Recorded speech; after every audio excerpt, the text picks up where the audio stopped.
Ethan Callahan hadn't set foot in Prescott Valley in years.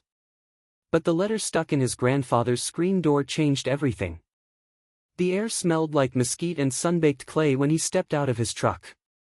A dry breeze kicked dust up from the gravel drive, swirling it past the rusted mailbox that still bore the name H. Callahan in hand-painted letters. The old ranch looked smaller than he remembered, but time had a way of doing that, shrinking childhood landmarks into grown-up footnotes. He made his way up the porch steps slowly, boots creaking on the warped planks. The screen door groaned as he opened it, revealing the envelope wedged neatly in its frame. Pale beige, official-looking, printed in small, sharp type, Sunridge Estates HOA, legal notification. It was the only thing that greeted him, aside from the silence. Ethan set his duffel down by the door and glanced around the porch. The old swing hung where it always had, its chains squeaking slightly in the wind. Grandpa's worn wicker chair sat in the corner, a dent still pressed into the cushion. The welcome mat was faded but legible, Callahan since 1951. He half expected to see his grandfather emerge with a mug of black coffee and a dry observation about the weather. Instead, there was only the envelope, waiting. Inside, the house smelled faintly of cedar and old paper. Dust floated lazily through the shafts of sunlight slicing between the blinds. The coffee maker sat unused, a dried ring still in the pot. Grandpa's boots were lined up neatly by the back door. It felt like a time capsule, as if Henry Callahan had just stepped out to mend a fence and never returned. Ethan tore open the envelope and scanned the letter, his brow furrowing. His eyes widened as the numbers hit him, $250,000 in accumulated HOA fines. Violations ranged from unauthorized fencing to non-conforming vegetation and structure maintenance failure. A spreadsheet of fees, penalties, and legal charges followed. The tone was firm and legalistic, cold, really. And it ended with a warning: failure to pay within 30 days would result in a lien against the property. He blinked at the paper, then read it again. He hadn't even unpacked and they were threatening to take the land. A knock on the door pulled him out of the daze. He opened it to find a small, worry woman standing with a Pyrex dish wrapped in a checkered towel. Her hair was silver and pulled into a bun that meant business. She wore jeans, a canvas work shirt, and dusty sneakers. One hand held the dish. The other rested on her hip like punctuation. "You must be Ethan," she said. "Maggie Holt. I live 2 lots over, well, what used to be 2 lots. Can't really count straight lines anymore, thanks to the development folks." He nodded, stunned by her directness. She pushed past him with practiced ease and placed the cobbler on the counter. "Your granddad and I used to trade pecans for apples every fall. He was a good man. Stubborn as a mule, but good. Fought this HOA nonsense right up to the end." Ethan turned the letter toward her. "They want $250,000. For weeds and fences." Maggie snorted. "For standing in the way of their plans, more like. You're not the first they've tried to squeeze out." But Henry wouldn't budge. "Told me once, it's not always fences they move, it's the truth." The words hit Ethan harder than he expected. He rubbed the back of his neck and looked around the kitchen, at the calendar still open to March, the magnets shaped like horses on the fridge. She followed his gaze. "You're not planning to sell, are you?" "I was," he admitted. "Now I'm not sure." Maggie crossed to the back window and pointed beyond the trees. "See that sparkle through the cottonwoods? That's their pool. Wasn't there 10 years ago. They expanded and pretended no one would notice. Your granddad did." Ethan's mind churned. There has to be a paper trail, something official. If there is, he'd have kept it, Maggie said. Check the desk in his study. Bottom drawer. Left side. It didn't take long. The drawer was stiff, but it gave way with a creak. Inside was a weathered folder, brittle at the edges and labeled in Henry's neat, deliberate handwriting, "Property line, urgent." He opened it carefully. Inside were copies of old survey maps, boundary sketches, even aerial photos from decades past. And one photo in particular. He unfolded a map, brushing off the dust. A thick red line, drawn by hand, cut through the rear of the property. Through the section now paved over with concrete, lounge chairs, and blue-tiled water. A clear fence post stood in the photo's foreground, aligned perfectly with the map's markers. Ethan exhaled slowly. He reached deeper into the folder and pulled out the photo tucked behind the maps. It was old, the edges curled, the color faded. But there was no mistaking it, Grandpa Henry, leaning on that same fence post, the sun behind him, the hills rolling out in the background, right where the HOA's pool now gleamed. In Arizona, the land speaks, but only if you know where to look. Ethan sat in the Prescott County Records office, the hum of fluorescent lights above blending with the rhythmic clack of the clerk's keyboard. Outside, the late summer sun blazed against the old brick building, casting long streaks of light through dusty windows. Inside, the air was dry and cool, the walls lined with filing cabinets that seemed older than the county itself. He slid another map onto the table, this one yellowed with age, the ink slightly faded. Each boundary line, each surveyor's note, felt like a breadcrumb in a trail Grandpa Henry had quietly laid. Ethan's fingers paused at a 1974 zoning overlay, noting a shift that hadn't matched the others. It was subtle, no more than a few dozen yards, but enough to raise a question. He flipped through the pages again, searching for something, anything, that explained why the HOA pool now sat squarely on what should have been Callahan land. The clerk returned with a tight smile and a folder tucked under her arm. "Here's the Phase 2 development map for Sunridge Estates," she said. "Filed 2015, approved 2016. She hesitated, then lowered her voice. "Some folks say the approvals came faster than usual. Hard to prove anything, but HOA's president knows the right people." Ethan offered a polite thank you, but her implication settled into the pit of his stomach like a stone. He gathered his notes, his phone full of digital photos, and made his way outside. The air was like an oven door left open. A gust of wind pushed a napkin across the parking lot. The desert didn't hide its secrets well, it just waited for someone stubborn enough to listen. Back at the ranch, Maggie sat on the porch swing, a mason jar of sweet tea in one hand and a paperback in the other. She looked up as Ethan stepped out of the truck. "Well?" she asked, setting the book aside. "There's something off," he replied, climbing the steps. "A zoning shift in the 70s, but it doesn't match the HOA's filings. I need a second opinion." Maggie nodded slowly. "Then you need Bill Moreno." She reached into her shirt pocket and pulled out a small notepad. "Bill used to survey every inch of this county. Retired now, but I hear he still keeps his boots muddy." 2 hours later, Ethan stood at the edge of the property, squinting into the sun as an old red pickup rattled to a stop. A man in his 60s stepped out, dressed in jeans, a long-sleeved shirt with the sleeves rolled up, and a straw hat that had seen better days. His walk was steady, measured. In one hand, he carried a dented silver thermos. In the other, a canvas bag filled with well-worn tools. "Bill Moreno," he said simply, shaking Ethan's hand with a firm grip. "You're Henry's grandson?" Ethan nodded. "I'm trying to figure out what they built over." Bill didn't respond right away. He took a slow sip from his thermos, then looked out across the field. "Henry always said the land would outlive the liars." With minimal chatter, they began the walk. Bill moved with purpose, setting flags as they progressed. Maggie followed behind in her garden hat, occasionally pointing out where the old fences once stood. Cicadas buzzed overhead. Gravel crunched underfoot. Ethan toggled between the paper maps and a survey app on his tablet, comparing coordinates and noting discrepancies. As they approached the edge of the mesquite grove behind the ranch, Bill paused. "Here," he said, crouching to brush away a patch of dry weeds. Beneath the brush, a weathered wooden stake jutted from the ground, its top marked with faded orange paint. "This was your grandfather's. They built right over it." Ethan crouched beside him. From this angle, he could see the corner of the HOA clubhouse through the trees, just beyond the line, just beyond where they should have stopped. Bill opened his thermos again, took a long drink, then used the tip of his measuring stick to tap the ground. This line hasn't changed since before Carter was president. GPS agrees with the original county maps.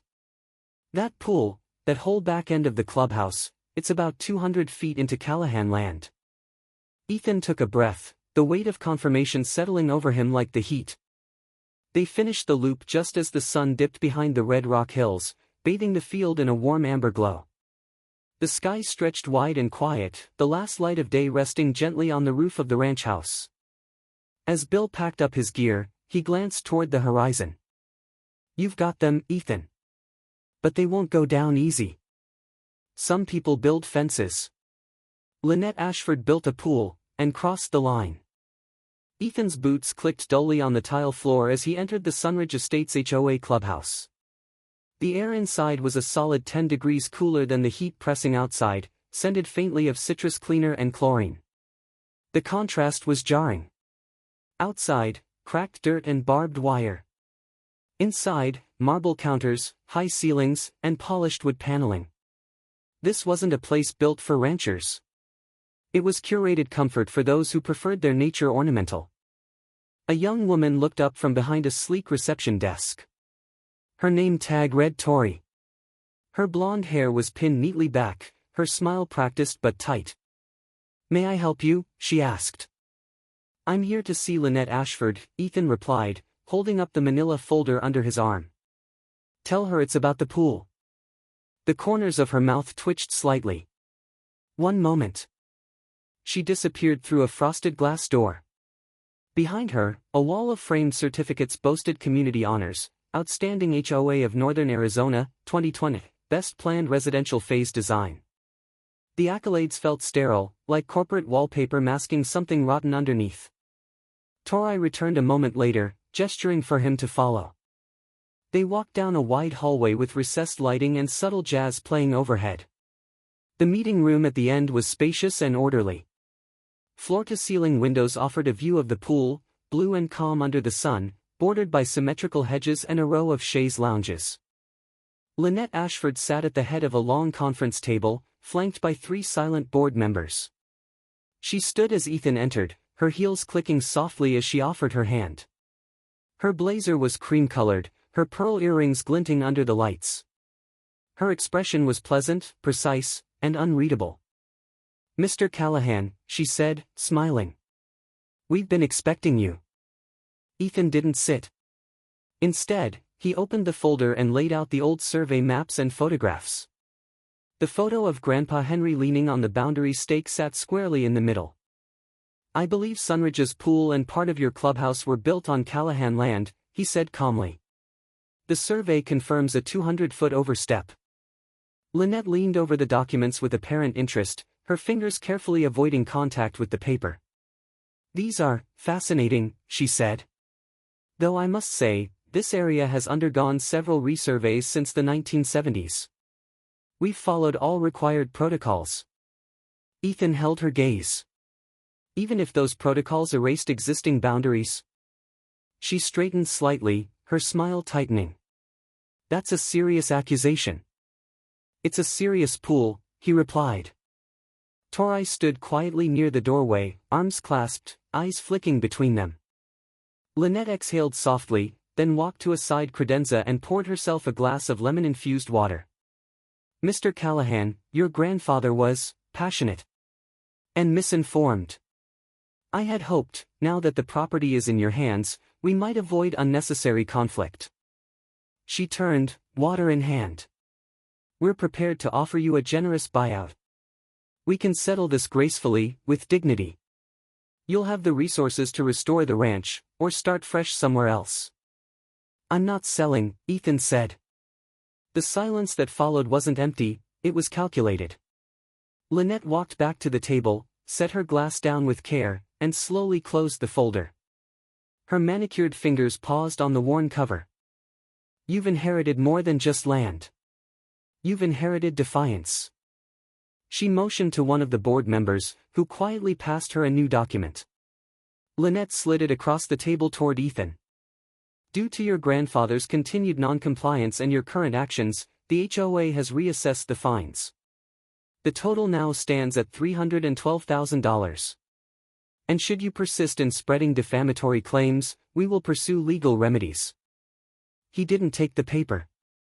You'll have 30 days to remit payment. Further action will be immediate and irrevocable. The air in the room felt heavier. Behind him, Tori shifted on her feet, a crease forming between her brows. She opened her mouth as if to speak, then closed it again. Ethan turned without another word. As he walked through the clubhouse lobby, his boots left faint muddy tracks across the spotless tile. He reached the exit, hand on the door, when something caught his eye. A bronze plaque mounted next to the poolside glass read, "Sunridge, built on trust." Some neighbors watch from behind curtains. Others knock with old maps and sharper memories. The bell above the diner door jingled as Ethan stepped inside, bringing with him the scent of dry air and a hint of engine grease. The place hadn't changed much, same red vinyl booths, same laminated menus, same ceiling fans turning just slow enough to make you notice. A waitress in her 50s nodded toward a booth by the window without needing to ask. Prescott Valley was still a town where people remembered names, especially the ones tied to land. Maggie was already there, sipping coffee and flipping through a stack of printed Facebook comments. "You sure stirred up the hornet's nest," she said, sliding the stack across to him. 36 messages overnight, some with photos. "This one's from a woman in Phase 1. Said her property line used to include a mesquite that's now part of the community park." Ethan glanced through the printouts. Some were blurry photos of old fences. Others showed documents, surveys, letters, back and forths with HOA officials.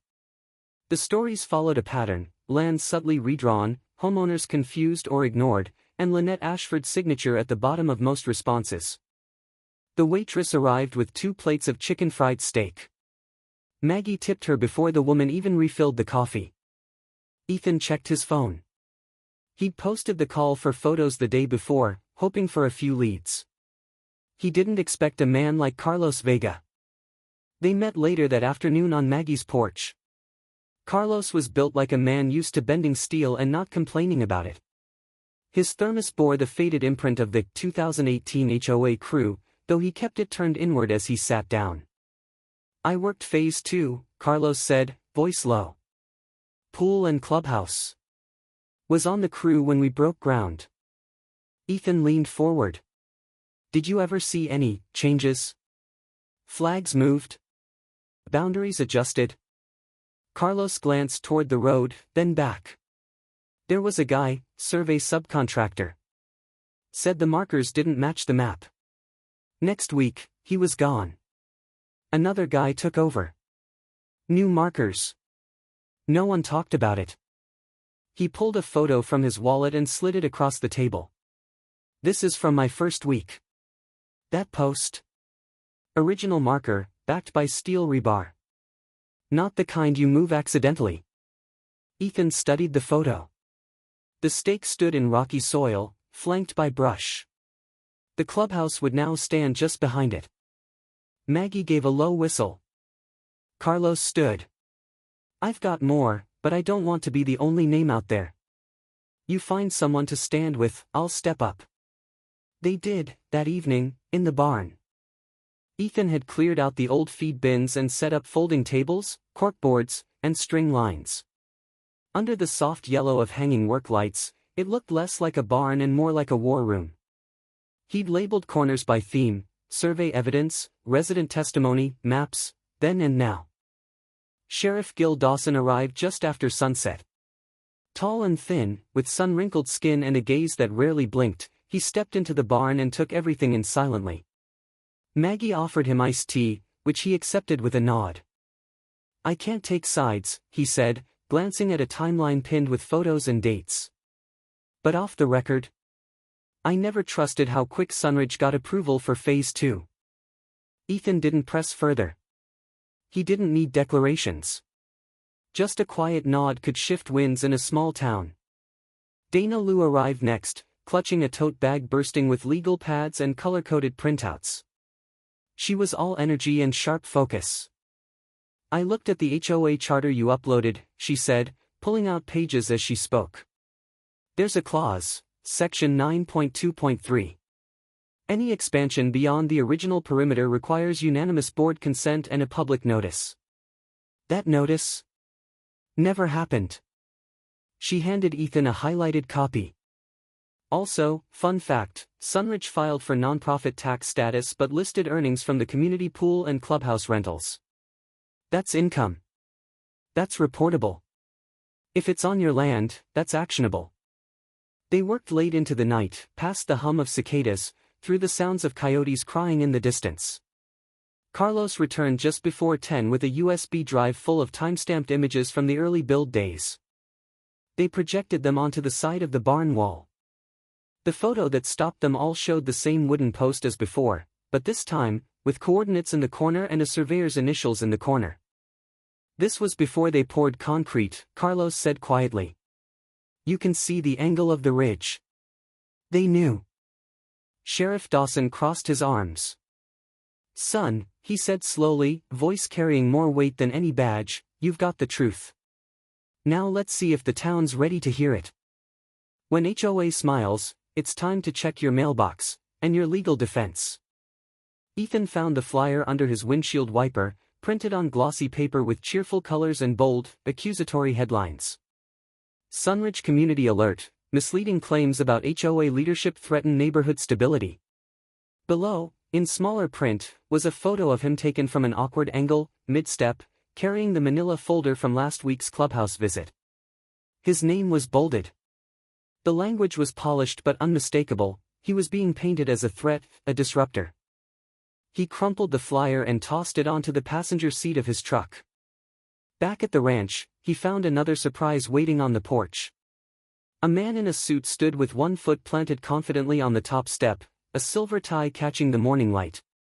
He held a thick envelope and wore a smile that didn't quite reach his eyes. Mr. Callahan? He asked, extending the envelope. Gerald Phelps, legal counsel for the Sunridge Estates HOA. Ethan didn't take the envelope. This your idea of neighborly outreach? Gerald's smile stiffened. This is a cease and desist. You are to stop distributing false claims, remove all online posts, and refrain from further defamation of the HOA and its officers. Failure to comply will result in formal litigation. Ethan took the envelope now, more to get it out of Gerald's hand than anything. You all work fast. We're efficient, Gerald said, straightening his tie. I suggest you consider cooperation over escalation. Ethan shut the door without responding. That evening, Dana sat at the kitchen table with her laptop open and glasses perched low on her nose. Ethan paced behind her, mug in hand. His coffee maker had sputtered its last earlier that day. He now drank from a thermos Maggie had dropped off with a sticky note taped to the side. Strong truth needs strong brew. Dana scrolled through the scanned bylaws Ethan had uploaded days before. Look at this, she said, tapping the screen. Clause 11.3.2, properties excluded from HOA governance due to pre-existing land use agreements. Your lot is listed in the 2003 addendum as exempt by deed and use. Ethan stopped pacing. So they don't actually have legal authority over this land? Dana nodded. They've been acting like they do, but by their own documents, they don't. The fines, the letters, the legal notices, all built on the assumption no one would read the fine print. A few days later, they took it to the town meeting. The hall was packed, residents of Sunridge sat on metal folding chairs, fanning themselves with printed agendas. The stage was dressed with a long table where Lynette Ashford sat flanked by board members. Gerald Phelps sat at her right, flipping through a binder and sipping from a metal water bottle. Ethan stood near the back, but Dana took the mic with ease. I'm Dana Liu, she said clearly. And I'd like to direct your attention to a clause in the HOA Charter, Section 11.3.2. Murmurs rose as she read it aloud. This land, Callahan Ranch, was explicitly excluded from HOA jurisdiction upon the establishment of Sunridge Estates. And yet, over the past 2 years, HOA documents and fines have treated it as if it were within their authority. Lynette leaned forward. That clause is outdated. Dana didn't flinch. It was never amended. She turned toward the audience. This isn't about landscaping disputes or fence heights. It's about jurisdiction. And rights. And whether or not you want to be represented by a board that can't distinguish between what belongs to them and what doesn't. The room shifted. A few people looked toward Lynette. Others whispered. At the far wall, near the exits, Nathan Ashford stood with arms crossed. He hadn't spoken since entering, but now his gaze locked with Ethan's across the room. The board recessed the meeting after that, citing a need for review. Ethan was halfway to the parking lot when Nathan caught up to him under the flickering light of a street lamp. "My mother's not wrong about everything," Nathan said quietly. "But, you're not wrong either. No floats. No music.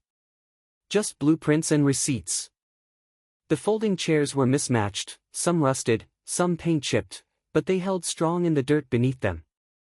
A hand-painted sign hanging from the barn door read, "Ranch Line Info Session, Community Welcome." Lemonade sweated in mason jars on a table covered with a red checkered cloth. Next to it, a tray of cornbread sat untouched, more prop than party fare. A hay bale served as a podium, and behind it, a wrinkled bedsheet flapped gently in the late afternoon breeze, acting as a projection screen. Ethan stood to the side, checking the projector's HDMI connection for the 5th time. He looked toward the cluster of residents finding seats in the shade of the barn, retirees in golf visors, couples in matching polos, young families herding kids with juice boxes. Each wore a name tag scrawled in Sharpie. Some looked curious. Others looked guarded. A few looked downright angry. Dana approached, a stack of printouts tucked under her arm and a flash drive between her fingers. "Ready?" she asked. "As I'll ever be," Ethan replied. Maggie passed by, placing a gentle hand on his shoulder. "If you're gonna go down, at least do it standing on your land." Carlos was the last to arrive, carrying a manila folder and that same thermos with the 2018 HOA Crew logo, turned inward. He nodded at Ethan as he took a seat near the front.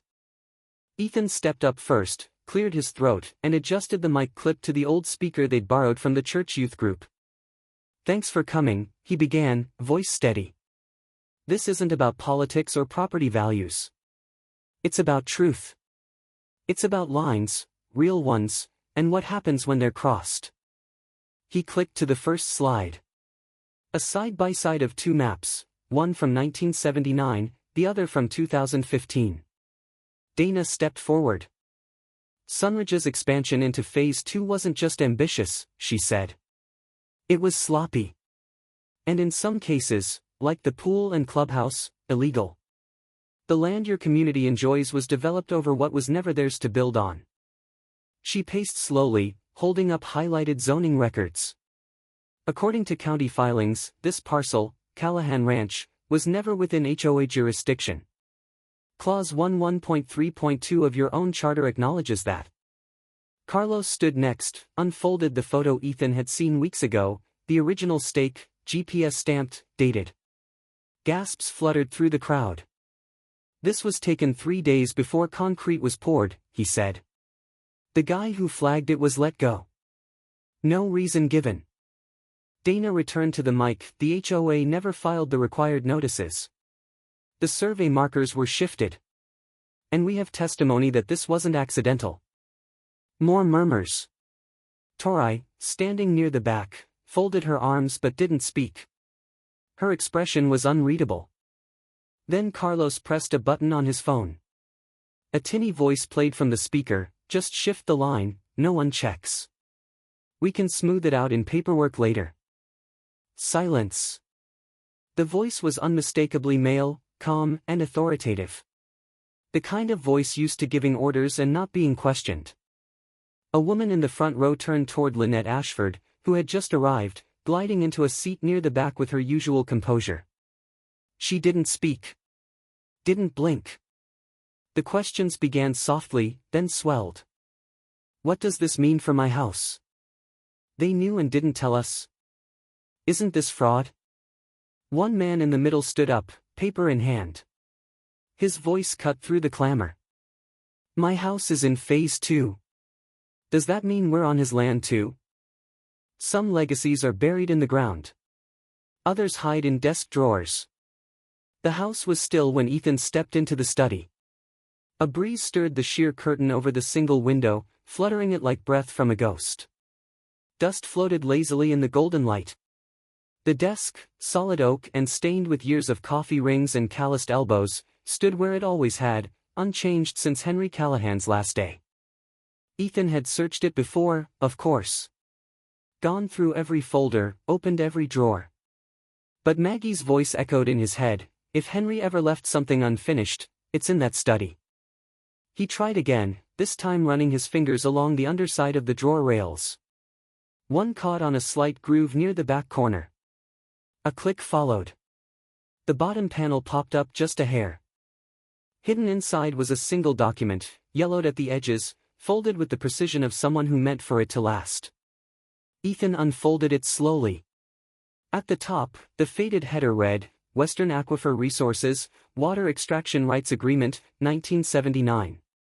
The document detailed a contract between Henry Callahan and Western Aquifer Resources, leasing groundwater access and adjacent zoning rights beneath the southern edge of the property. The coordinates were precise, coordinates that now fell squarely under the HOA's pool and clubhouse. The company had dissolved decades ago, but a quick check online confirmed its assets had been absorbed by Cascade Developments. Lynette Ashford's umbrella company. Ethan stood frozen, the papers in his hands like dry tinder ready to spark. He called Dana. An hour later, they sat side by side in the county courthouse. The building smelled of floor wax, old paper, and varnish. Dana flipped through the contract with an expression halfway between astonishment and fury. This isn't just boundary theft, she murmured. It's knowing theft. If Cascade acquired these rights, they knew exactly where the line was. And they built anyway. She tapped the final clause. And here, any changes in zoning or land use affecting leased parcels must be disclosed to the original signatory's successor. That's you. Is it enough? It's everything. The HOA legal committee convened in a second-floor room lined with dusty binders and community event posters. The board members sat stiffly behind a long table. Lynette Ashford was already seated, poised, flanked by Gerald Phelps and Nathan Ashford. Ethan placed the documents on the table with deliberate care. This contract proves my grandfather granted water and zoning rights to a company you now own, he said, directing his words to the board. You had access to these coordinates. You had full awareness. And you built your clubhouse and pool over those boundaries, knowingly. He handed Dana a remote. The projector lit up, showing a layered GIS map with current structures superimposed over the original parcel divisions. The lines did not lie. Nor did the voice recording Ethan cued next. Lynette's voice, clipped from their earlier conversation, filled the room. They'll fold. They always do. Silence settled like dust. Gerald shuffled papers but said nothing. Lynette remained still, jaw tight. Her hands, usually so graceful, curled into fists on the table. Then, from the end of the panel, Nathan Ashford stood. I reviewed the acquisition records, he said quietly. The contract was logged. There's no question, we knew. Gasps rustled through the crowd. The chair of the committee cleared his throat. Given the evidence presented, the board will suspend Ms. Ashford's leadership pending formal investigation. There were murmurs of approval from the attendees. Sheriff Dawson, seated near the back, rose and walked forward to collect the documents. Lynette stood slowly. She turned to Ethan, her voice barely audible. You may have won this one, but I built more than homes here. She walked out without waiting for response. Nathan stayed behind, glancing once at Ethan before slipping a flash drive into Dana's palm as he passed. Just in case. Later that night, Ethan sat on the porch with the courthouse live stream playing back on a tablet. Maggie's voice crackled through the speaker. Henry would have raised a glass tonight. She lost her board seat. He found his roots. The ranch looked different now, not because of any dramatic renovations, but because people were back. Real people, not survey crews or lawyers. Kids darted between the cottonwoods with cider in hand, couples milled near the food tables, and someone had set up a Bluetooth speaker on a hay bale, streaming soft fiddle music that drifted across the fields like something older than radio. The Fall Harvest Festival hadn't been planned long, but word had spread fast. The barn, once empty and echoing, had been swept, painted, and strung with warm white lights. Inside, posters lined the walls describing what would soon become the Callahan Commons, a center for agricultural education, civic literacy, and local conservation, all rooted on land that had, for too long, been a silent battlefield. Ethan stood near the edge of the barn, talking with Helen Waller, the newly elected HOA chair. She had a clipboard tucked under one arm and wore boots with a dust line around the ankles. "We've cancelled the fines formally," she said, matter of fact. "And the board voted last night to approve a 10-year land lease agreement for the pool and clubhouse. You'll get a cut, of course. Fair market terms. No more smoke and mirrors." He nodded, exhaling slowly. "That's all I wanted. For it to be fair." Helen glanced toward the old Callahan fence line. "Funny what comes out when people stop acting like paperwork's the same as principle." She stepped up onto a short hay bale and tapped her microphone. "Thanks for coming, everyone," she said, voice clear and warm. "I'm Helen, and on behalf of the new board, I just want to say, we're here to listen, learn, and do better. This land has seen a lot. It deserves a future built on honest ground."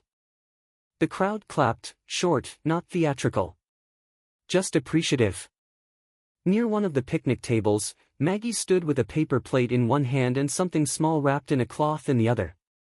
She made her way toward Ethan and pressed the bundle into his palm. "Figured you earned it," she said.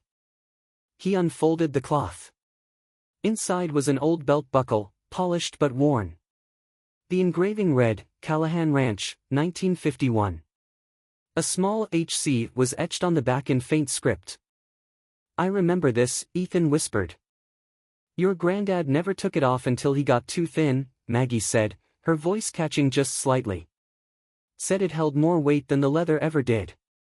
They stood quietly for a while, watching as children climbed onto haystacks and traced handprints on the new barn wall. Dana joined them a few minutes later, wearing denim and boots for the first time. "You're blending in," Ethan said, smiling. She looked down. "Trying. It's surprisingly comfortable." Nathan was by the cider stand, showing a group of residents a draft proposal for revised zoning guidelines. He'd taken a quieter role since his mother's resignation, but hadn't disappeared, something Ethan appreciated more than he expected to. Lynette had left town days ago. No press conference, no final appearance. Just a short resignation letter and a closed office. The county was still investigating, but Ethan had stopped watching the updates. What mattered now was here. As the sun began to dip, painting the barn in soft gold, Dana and Ethan walked the fence line. No tape, no stakes, just open land and the crunch of dried leaves underfoot. At the gate, a new wooden sign stood mounted between two freshly dug posts. Ethan reached out and ran a hand over the carved letters. Never underestimate a farmer with an old map. In the end, it wasn't just about fences or fines, it was about honoring a legacy that had been nearly erased by quiet greed. When the truth was finally laid bare beneath cottonwoods and autumn skies, a community remembered what it meant to stand on honest ground. The fight against misused power wasn't won by force, but by neighbors, memory, and a map drawn long ago with care. When rules are used for good, communities thrive. When they're misused, they crumble. Perhaps it's never too late to walk the fence line together and ask, who drew the lines, and who do they truly serve?